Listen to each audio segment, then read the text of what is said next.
FB tweet.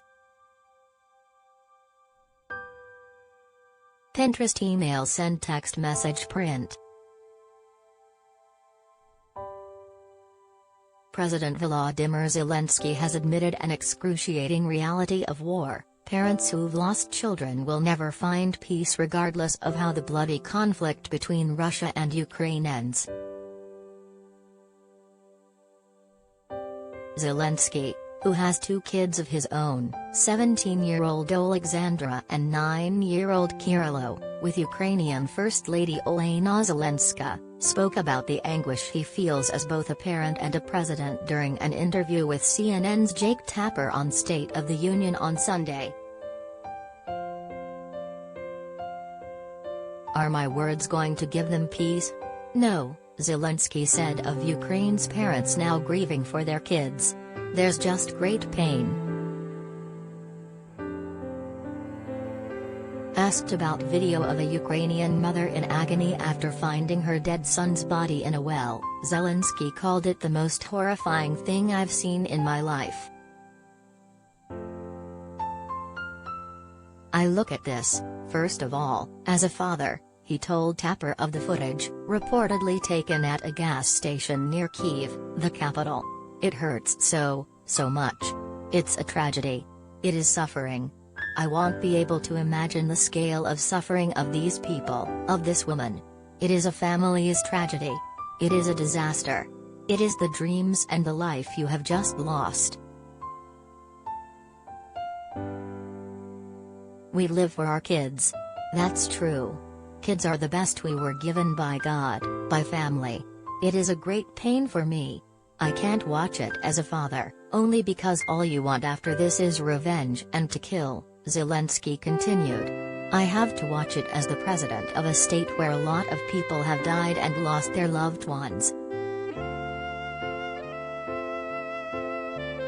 Later, Zelenskyy told Tapper his children, who remain inside Ukraine in an undisclosed location with his wife, are okay despite the fear and disruption war has caused. "Normal," he said of how they're doing. Ukraine's president acknowledged the will of his people to defend their country but also noted that as the war rages on more than 6 weeks after Russia invaded, the death and destruction is adding up. "There are millions of people who want to live. All of us want to fight. But we all have to do our best for this war not to be endless," he said. "The longer it is, the more we would lose." Russia has denied targeting civilians, but Zelenskyy and other world leaders, including US President Joe Biden, have accused the invading forces and their leader, President Vladimir Putin, of war crimes, including genocide, igniting calls for investigations and, eventually, accountability. "We can all work on how to rebuild apartments and houses and compensate them. How do you compensate for the loss of a child? I don't think anyone in the world has an answer for that," Zelenskyy told Tapper on Sunday. "There is a desire for justice through revenge and that at least the people who did this would feel the same pain, so that there will be some result, some outcome, so they are punished." At the same time, he admitted that an end to the war won't guarantee healing for Ukrainians who've suffered unthinkable tragedy in a war that's already taken hundreds of civilian lives, including children. "I do not believe this wound can be treated or forgotten somehow," he said. "I'm not sure anyone can help this woman. I'm not sure. I'm not sure."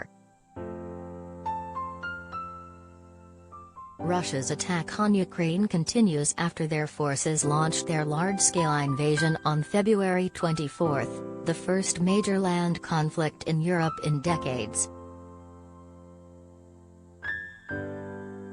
Details of the fighting change by the day, but in addition to the civilian deaths, which are difficult to determine amid the fighting, more than 4 million have fled the country as refugees, and half are children, according to the United Nations.